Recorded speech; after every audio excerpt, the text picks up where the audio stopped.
আসসালামু আলাইকুম, সবাই কেমন আছেন? আলহামদুলিল্লাহ আমরা ভালো আছি। তো আজকে এখানে দেখতে পাচ্ছেন, এখানে হচ্ছে মাসকালার ডাল। তো আমি চুলায় আগুন দিয়ে দিছি। মাসকালার ডালটা প্রথমে বেজে নিব, তারপরে আমি রান্না বসাবো। আপনারা দেখতে থাকেন।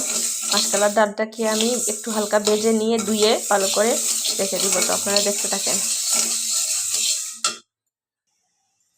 তো দেখতে পাচ্ছ, এখানে আমি সরিষার তেল দিয়ে দিচ্ছি।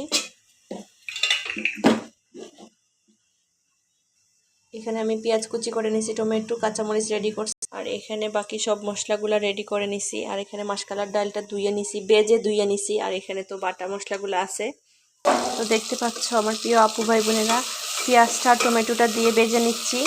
এখন আমি এখানে দিয়ে দিব, একটু ভাজা হয়ে যাক, তারপরে দিচ্ছি মশলাগুলো। দেখতে পাচ্ছ এখানে আমি ওই যে পেঁয়াজ পাতা বাটা দিয়ে দিছি, রসুন বাটা দিয়ে দিছি, আদা বাটা দিয়ে দিছি।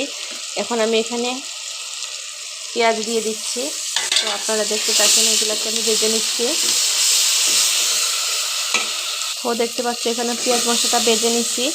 এখানে আমি এই মশলাগুলো দিয়ে দিব। আর আমি আজকে মাসকালার ডাল রান্না করব, গরু মাংস দিয়ে মাসকালার ডাল। দেখতে পাচ্ছ সব মশলাগুলোকে কষিয়ে নিচ্ছি। তো তারপরে মাংসটা দিয়ে দিব।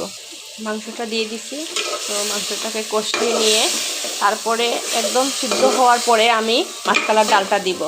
আমার প্রিয় আপু ভাই বোনেরা, এখানে দেখতে পাচ্ছ মাংসটা ভালো করে কষে গেছে, কষিয়ে একদম জুল বের হয়ে গেছে। তো দেখতে পাচ্ছেন এখানে আমি এই মাসকালার ডালটা দিয়ে দিচ্ছি।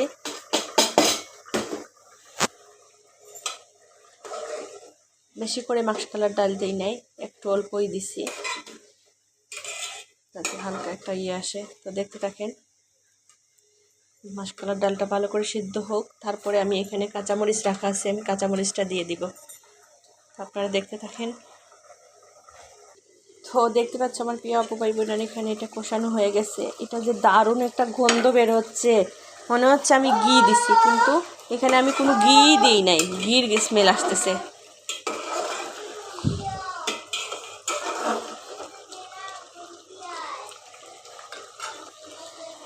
দেখতে পাচ্ছ এখানে ভালো করে এগুলা মাখা মাখা কষানো হয়ে গেছে একদম মাসকালার ডাল দিয়ে, পরে লেগে যাবে তলে। আমি এখনই ঝুলটা দিয়ে দিব, এত বেশি ঝুল দিব না, ঘনত্ব রাখবো। তো আপনারা দেখতে থাকেন। এখানে আমি শুকনো কাঁচামরিচটা দিয়ে দিব। আমি তো যেহেতু শুকনো মরিচ দিছি, তারপরে উপরে একটা স্মেলের জন্য আমি 4টা কাঁচামরিচ দিয়ে দিলাম। তো দেখতে থাকেন আপনারা। দেখতে পাচ্ছ কেমন করে উতরাচ্ছে। তো তারপরে আমি দেখাচ্ছি ফাইনাল লুকস। এখানে আমি ধনিয়া পাতা দিব, ধনিয়া পাতাটা দিয়ে দিচ্ছি। আপনারা দেখতে থাকেন ফাইনাল লুকস।